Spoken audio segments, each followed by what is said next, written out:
is a divorce coaching company, a practice where I support clients going through the divorce process, either pre, during, or post-divorce, really helping them, guide them through this process. Because I think initially everyone thinks when you go through divorce, the first call you need to make is to a lawyer, when in actual fact, it should be to a divorce coach. Because I can help navigate the process in terms of what type of divorce they want, set them up with some really vetted professionals that will support them along the way, and then really think about what it is that they want moving forward, and not spend the tens of thousands of dollars that your lawyer will end up charging you right off the bat. Of course, you need the legal advice. Hi, I'm Michael. I'm a certified life coach. I've been working with youth, parents, and families since 2006. After all my years of working with youth and listening to youth and figuring out and understanding what's going on for them, what I've realized is that it comes down to the home environment. It comes down to the parent-child relationship. So what I've decided to do is to parent coach. And I teach parents to effectively parent opposed to emotionally parent. I will help you to reconnect with your children, to rebuild your relationships, and it's never too late to hit a reset button and to repair any type of harm that has been done. I will help you remove the problems and issues that you're having in your family and in your home. Together, you will improve your happiness and your overall health. Hi, Michael. Hello, Cindy. How are you? I'm doing well. How are you doing? I'm very well. Thank you for joining me today and talking about a super important topic that it affects a lot of us who have gone through and are going through divorce, and that is how do we navigate these turbulent waters with our children so that our children can stay emotionally intact as much as possible, and can fare the best they can through this process. And you, as an expert parenting coach, specialize a lot with these young people at different phases of their life and families going through major transition. And I just wanted you to get a chance to introduce yourself and tell us a little bit about what you do, and then let's talk about kids and divorce. For sure. Well, thank you for having me. So my name is Michael Larson. I own a business called Life Upgrade, where I specialize in teen, parent, and family counseling, coaching. So I kind of combine counseling and coaching together. The idea is to help you to discover what's going on, then develop an action plan to move forward in terms of the parent for themselves and for the kids. My background, about 15 years of working with children and families in various capacities. I worked in a jail as a juvenile counselor. I ran a specialized treatment foster home for 6 years, where I took in male youth that were coming out of jail, and my whole goal was to help them not go back to jail. And then I did 2 years in a school with K-8 students, where I essentially student services, so just working with the kids that couldn't be in the classroom and de-escalating. So yeah, that's my background. Working with children, and the central theme of it all was trauma. It was a lot of children who were going through a lot of stuff. And trauma leads to being in the stress response and leads to certain behaviors. And that's some stuff we can cover today, because that's what divorce is. It's a traumatic. Definitely. So divorce is such a traumatic event. And sometimes kids get lost in the shuffle, and I think I noticed with my own kids, we tend to not really be super in tune with how they're doing through a traumatic process unless it's really obvious to us. Yeah. We're so engulfed in our own trauma of a breakdown of a marriage and having to deal with all of those emotions around that, and even financial, and physical concerns. And if our children aren't acting out or doing things to cause our attention to be drawn to them, we think they're doing okay.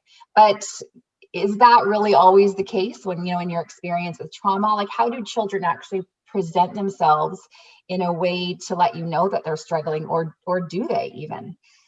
Yeah, well, I'll start with, when we look at trauma, I could talk about it all day, but I won't do that. I'll just like a brief description. So trauma is any event that we don't see coming, and we can't perceive it. We don't know what to do about it, and it's out of our control.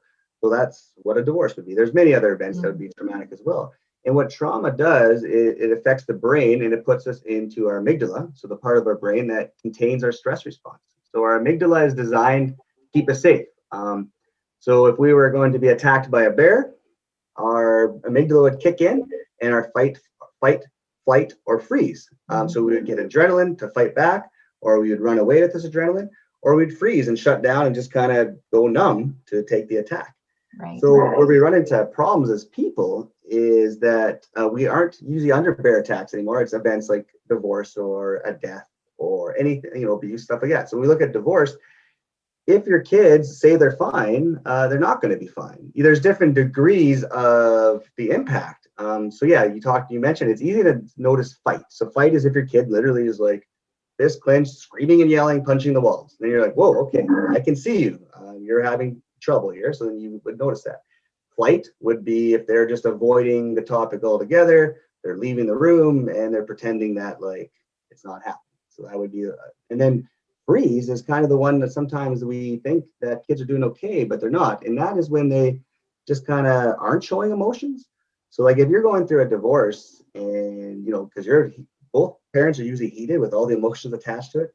If the kid's just kind of like, it's fine, I'll be okay. That's probably, you got to dig deeper. That's probably them just going to freeze where they're just kind of shutting down. Mm-hmm. And what that does is just bottle all those emotions up of like anger, sadness, all that stuff that goes with a divorce. So we got to look out for those things as parents. We can't just be like, oh, my kid's fine. And because eventually whatever's bottled up is going to come out. So the idea as parents is to find maybe an expert like myself or educate yourself or another professional and help your kids through the process. So I'm always about being proactive rather than reactive. Like, why wait until your kid is punching the walls? Because freeze will turn into fight or flight eventually, is what I'm trying to tell parents.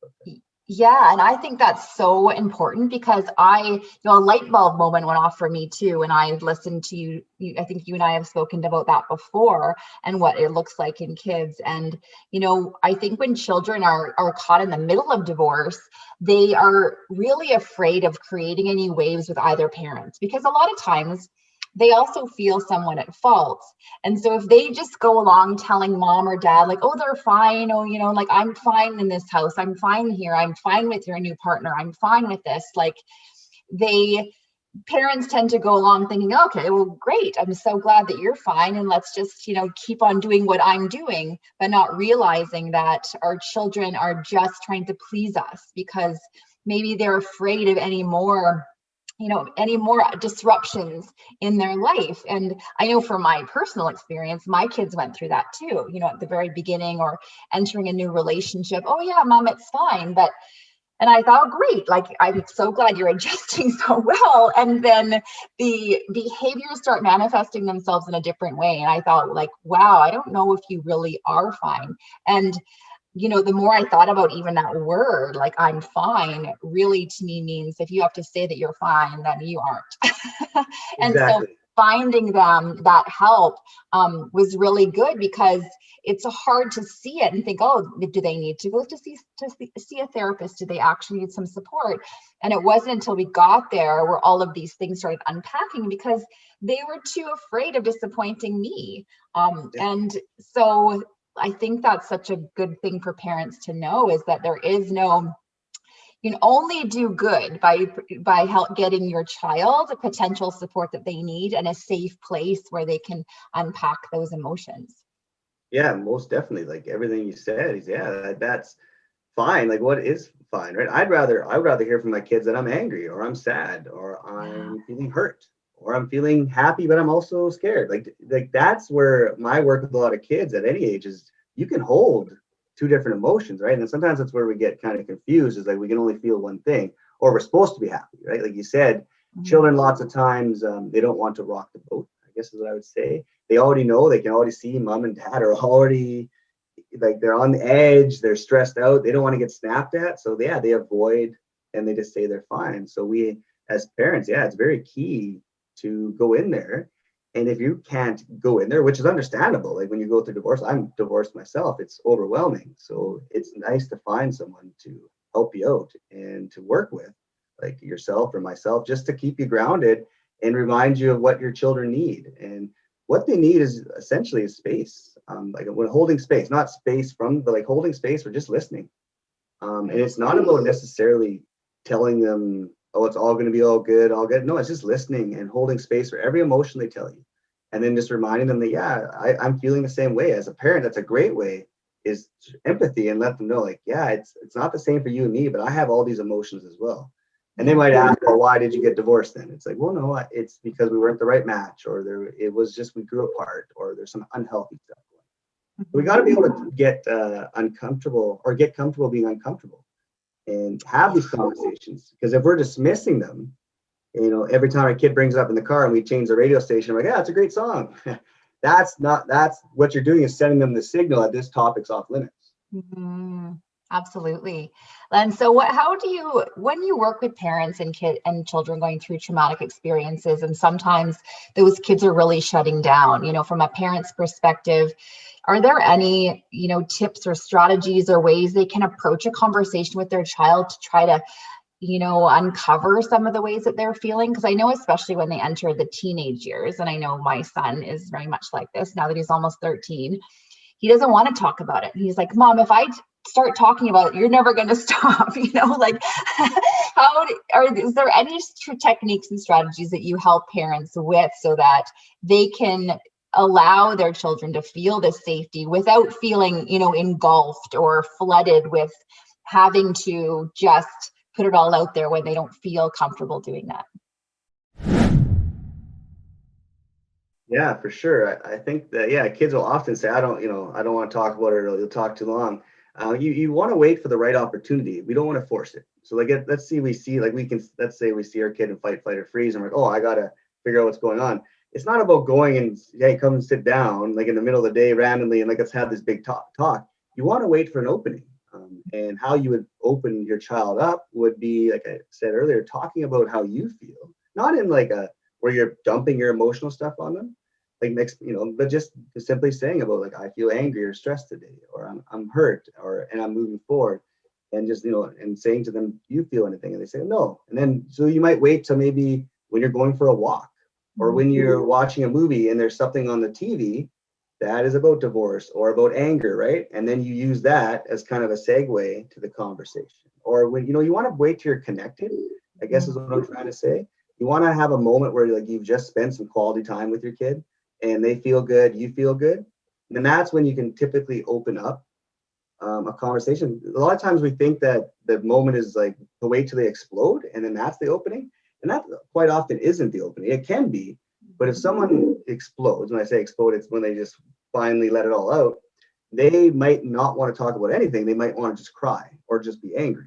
Yeah. And they're going to hold space for that. So it's like this fine balance of trying to find the right time. And then if you bring it up and they shut it down, then you don't force it. Because if you try to force it, and they're just going to shut down more into that freeze. Yeah. So it's just trying to find the right opportunities, normalizing the feelings, and the time will come. There'll be a moment where you'll realize, okay, this is the time, and you'll have a conversation, and then it'll stop. And then next time you could probably build off that. You can kind of put that conversation in your bank as a parent, and then bring it up later on, or if something happens, you can circle back to it. Yeah, I think that's so true. And that's so, like, that fine moment of figuring out when that threat boundary is, right? And not putting on too much pressure so that it causes them to shut down even more. Yeah. And it is a divorce coaching company, a practice where I support clients going through the divorce process, either pre, during, or post-divorce, really helping them, guide them through this process. Because I think initially everyone thinks when you go through divorce, the first call you need to make is to a lawyer, when in actual fact it should be to a divorce coach, because I can help navigate the process in terms of what type of divorce they want, set them up with some really vetted professionals that will support them along the way, and then really think about what it is that they want moving forward, and not spend the tens of thousands of dollars that your lawyer will end up charging you right off the bat. Of course, you need the legal advice. Hi, I'm Michael. I'm a certified life coach. I've been working with youth, parents, and families since 2006. After all my years of working with youth and listening to youth and figuring out and understanding what's going on for them, what I've realized is that it comes down to the home environment. It comes down to the parent-child relationship. So what I've decided to do is to parent coach. And I teach parents to effectively parent opposed to emotionally parent. I will help you to reconnect with your children, to rebuild your relationships, and it's never too late to hit a reset button and to repair any type of harm that has been done. I will help you remove the problems and issues that you're having in your family and in your home. Together, you will improve your happiness and your overall health. And when parents also dealing with divorce, and I don't know how much of this, I know you could weigh in a lot in your expert opinion, but from a perspective of the parents, how much is it okay to share with your kids about adult situations?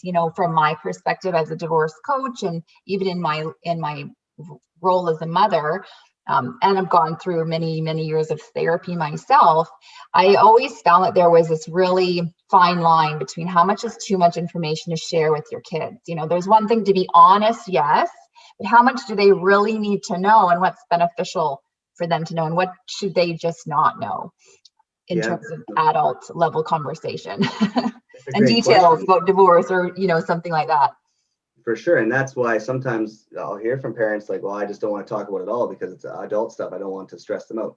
And what I always say is they already are stressed out. Yeah. They're overhearing your phone conversations. They're probably seeing texts. They're hearing you talk to your friend. Like kids are so aware of what's going on at any age. They're picking up on it. So you need to talk about it, like I said earlier. But yeah, it's about being vulnerable, but in a controlled way. And sometimes I think people think vulnerability is just laying it all out on the table, and that's not vulnerability. To me, that's oversharing. Yeah. If someone's asking for those details, then sure. But I think it's about not sharing the intimate details of everything, but just simply saying like, well, we grew apart, or we realized we weren't right for each other. And when we want to avoid we always want to avoid negatively talking about the other parent, but you can say things like, well, I didn't really like the choices they were making. I see things differently. I'm not exactly saying they're totally wrong and I'm totally right. It's just that we see things differently. We see the world differently. Or I like the word unhealthy. It's saying, well, your mom or dad, like, let's say like if if they've witnessed some stuff, like if they've witnessed a huge fight or whatever else, you just simply say, hey, like, you can get angry. We can get angry just like your mom or your dad. And that wasn't the healthy way to go about it. And they made an unhealthy choice, but they're human. And my hope is that your dad, or I hope that your mom will just, feel better and make healthier choices. And to me, that's enough. And if they ask more questions, like, well, what do you mean? Like, and stuff, you could say, well, you could talk to your other parent about that, right? Not in a triangle way, but just let them know, like, I don't want to talk on behalf of your mom. I don't want to talk on behalf of your dad. Yes. Yeah, absolutely. I think that's really wise to really keep it very to the point. And endorsing each other, through a divorce, parents are sometimes so at each other's throats that all they want to do is speak negatively. And what better way than to get the kids on your side, against the other parent, because they're validating all of those angry feelings of pain and resentment that you're feeling. And it's so hard to put the lid on those conversations and those off the cuff comments that you might make about their father or their mother in front of them. Yeah. So what do you recommend in that situation? Well, number one, every child feels a sense of attachment or loyalty to both their parents, regardless of what that parent does. And that's a huge myth out there. Like, sometimes I work with parents, I have a hard time, like, my ex did all these horrible things, but my kid still wants to see them more than me or the same amount. And what I try to tell people, and I'm like, that's not about you. It's not about what the events that happen. A child, biologically, like the brain, craves both parents. And a lot of times the parent who's kind of getting slammed, maybe, if one parent that's the parent they're going to go towards, because they feel like they have to be loyal to the one and back that one up. So when we talk about parental alienation, which is a strong word, which is essentially if you're talking negatively about your ex or the co-parent to your child, and your child's receiving, you say, oh, that person's stupid, or whatever, anything like that, that's you alienating that child from that parent. And what I always tell people is, number one, it damages your child, it damages your own relationship with your child, and you're basically pushing your child towards the other parent. And it's obviously not a competition. And that's where a lot of parents fall into that trap, is they go through this divorce, and then all of a sudden the children are like, well, that's all I have now, right? And they want the children all to themselves, or they want them to think they like them more, or that they want to spend more time with them. And we have to just shut that all off and realize that's emotional decision making. And I'm all about effective decisions as a parent. And we want to make decisions that we will make if we're not upset, essentially. We want to think about things. We want to make sure we're doing things that we're not going to regret a year from now. Yeah. And that's when it comes to our children, we have to err on the side of caution. And like I said earlier, you don't have to sit there and not talk about it. You can just say unhealthy choices or stuff like that. You just never want to slam that other parent. You want to give your child permission to have a relationship with that parent. Yeah. That's your relationship is ending. That's what you're telling them is our relationship is done, and I want you to have a great relationship with your mom or your dad. I want you. That's what you always want to follow every conversation up with that permission. And that will keep your parent-child relationship healthy. Like the kids that I've talked to and worked with that have gone through divorce, the ones that come out of it okay, and I mean, and not just fine, but like they process it, is when both parents are giving them permission to have a relationship. Because what is a divorce? It can be a teachable moment too. It can be teaching our children what to do when a relationship ends. Absolutely. Even if we didn't want it to end, because usually relationships aren't mutually ending. That doesn't happen too often. So that's so true. You want a role model. Yeah. Like you can be hurt and betrayed. You name it if there was stuff that happened, but you still got to be like, okay, relationships end. I'm going to feel my emotions, and that's part of it. Yeah.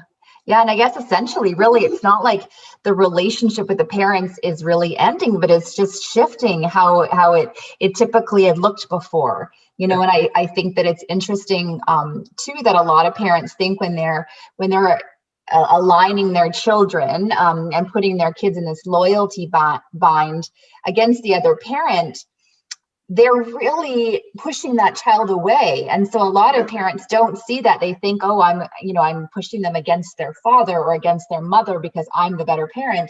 In fact, like you said, it's actually pushing them more towards the other parent because they're feeling bad now for that parent and feeling like, oh, they are the vulnerable ones. They're the one that needs more support. Maybe I should give them more attention because, I'm feeling like I need to support them more. So I always find that such an ironic situation. I do have some clients, though, it's interesting and in terms of, they're teenagers, and when one of the parents leaves the other parent and that child no longer wants to speak to the parent that's left. And how do you handle that from the parent's perspective? Because one side will say, oh, they're alienating me, my child won't speak to me, but the child is, who knows? The child might be angry, the child might be being alienated, but what's the messaging there for that parent when they're completely cut off? Well, yeah, the messaging is, first of all, it's super hard. Like that would be like one of the hardest things to experience, never mind divorce. But if your child tells you, I don't want to see you or talk to you anymore, that's going to be devastating. Yeah. So the first step is to, find yourself some emotional support, most definitely. And then you need to realize again, like your kid is angry and they're angry at you, but they're probably angry about the event or something else. And you have to be patient, which is super hard, obviously, but the child will come around. And what I always recommend to parents, I have worked with parents in that situation, is just send your child text messages, age, and just let them know, like, hey, whenever you're ready, I want to talk about what you want to talk about. If I've done something to hurt you, I want to talk about that. Can you give me that opportunity to make amends, to apologize? Yeah. So you're giving them, because if they're refusing to talk to you, what they're doing essentially is they're power and control, right? They're like, I am going to control that situation, because what is in a divorce is trauma. And what, like I said earlier at the start of this, that's something out of our control. Mm-hmm. So when trauma happens and we have no control, we look for control. So a child, that might be their way. This is how I'm going to control the situation. I'm going to dictate who I see, who I talk to. So it's very important for that parent to separate, like not to take it personally, and just realize like that's where they're channeling their anger into. Yeah. And just work towards, like I said, amends and having conversations around that. Mm-hmm. And you just hope that the other parent isn't feeding into that. But if they are, once again, that's out of our control. We can't control what our ex is going to do. No. And that's hard, but we can't. Yeah. So you're just saying, just to keep trying, just keep reaching out, and then they'll come around when they're ready and they're processing. When we reach out, reach out in a simple way, not in like, because sometimes we can end up being emotionally manipulated without realizing, being like, hey, I really miss you Oh, and good I'm point. lonely. Yes. That would be putting your emotional stuff onto them. Yes. You want to not do that. It would be just a simple like, hey, I've been thinking about you. What have you been up to? How's school? Just simple, a simple conversation to kind of get everything rolling again. Yes, that is such a good point to make, because I think that that's such a smart way of teaching parents how to communicate, because a lot of parents, especially on their off weeks or off days with their kids, will text their kids like, I miss you, I can't wait to see you. And like you said, that's projecting your feelings onto them, when really we don't want to do that at all. Yes, of course we miss them. Yes. And they might say back, oh, we miss you. And it's like, oh, well, I can't wait to see you this weekend. We're going to have so much fun. Like putting that positive spin on it, but not those personal projection of your own painful emotions. But that's a super important point to make, because I think that parents want their kids to know that they're missing them, but it actually has a little bit of a reverse effect. It does. And that goes back to earlier when I was saying about giving permission. Give your child permission to have a good relationship with the other parent. So if they're if they're on the other parent's time and you're texting, like I miss you and all this, that's not giving them permission. So they're trying to enjoy their time with the other parent, and then in the back of their head, they're like, oh, mom or dad really misses me. I shouldn't be having fun because I shouldn't be texting them.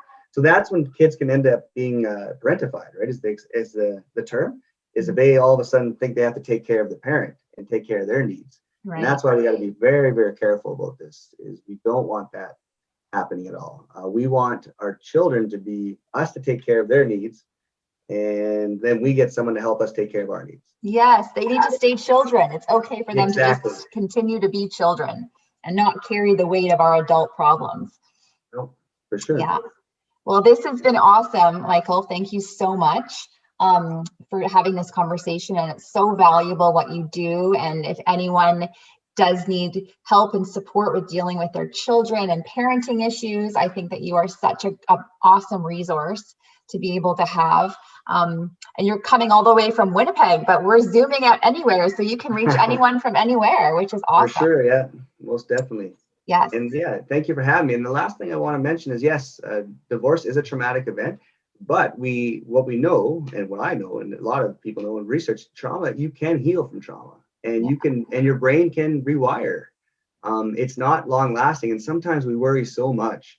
Yes, this divorce, it's going to ruin my kids forever. And that's not the case. Mm-hmm. It may, if you're doing all the stuff we talked about not to do, yes, you'll be creating more damage for years to come. But if you do it in a healthy way, your kids will make it through it, just like you'll make it through it.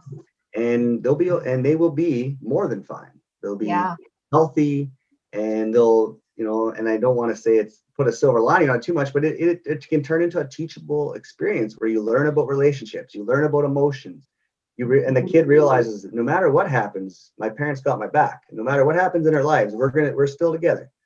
Absolutely. And there's a lot of stuff that can come out of it that can solidify that parent-child relationship moving forward. Yeah, absolutely. And it's very realistic way to help teach children how to deal with very difficult life circumstances, because everyone's going to go through them. And how do we go through this? Do we bound together and really try to do our best to surround each other with the best support that we can, and not having it just explode in this massive conflict. And I think the beauty of, going through divorce is to make sure you get that support network in place, because this is, what is your long game here? This is a long-term support system. Your divorce might be over, in a couple of years, but we want to be able to establish healthy habits, a healthy relationship with both parents, and then a healthy relationship with yourself, especially if you're a child going through divorce. How does that then manifest itself for you, and how you deal with conflict and your future relationships as well? A lot of us maybe didn't do it right, or our parents didn't because they didn't know how back then. But I feel like now there's so much that's right there at our fingertips to learn and to do better. And, when we know better, we do better. And so by being able to offer the support to people, then we can only grow and and do better from there. Most definitely. Yeah. And that's you said it really well there. Yeah. It's all about just helping ourselves and our children through the process in a healthy way. And then and then everyone can come out on the other side. Absolutely. In a redefined life, new life. Exactly. For sure. And then you can what I've always hoped when I went through my personal divorce, I just hope that myself, my ex, and my child, we all just come out of it and we find health and happiness. Exactly. And what else can we hope for, right? That's life, right? This is, like you said, sometimes we'll feel like this divorce, it's all of our lives, but it's just going to be a small part when we look back on our lifespan, right? Yeah. And how do you want that to look, right? Looking back. For sure. Yeah. Well, awesome. It was so nice chatting with you today. That was fantastic. Thanks so much for your time. Awesome. Thank you. Hi, I'm Michael. I'm a certified life coach. I've been working with youth, parents, and families since 2006. After all my years of working with youth and listening to youth and figuring out and understanding what's going on for them, what I've realized is that it comes down to the home environment. It comes down to the parent-child relationship. So what I've decided to do is to parent coach. And I teach parents to effectively parent opposed to emotionally parent. I will help you to reconnect with your children, to rebuild your relationships, and it's never too late to hit a reset button and to repair any type of harm that has been done. I will help you remove the problems and issues that you're having in your family and in your home. Together, you will improve your happiness and your overall health.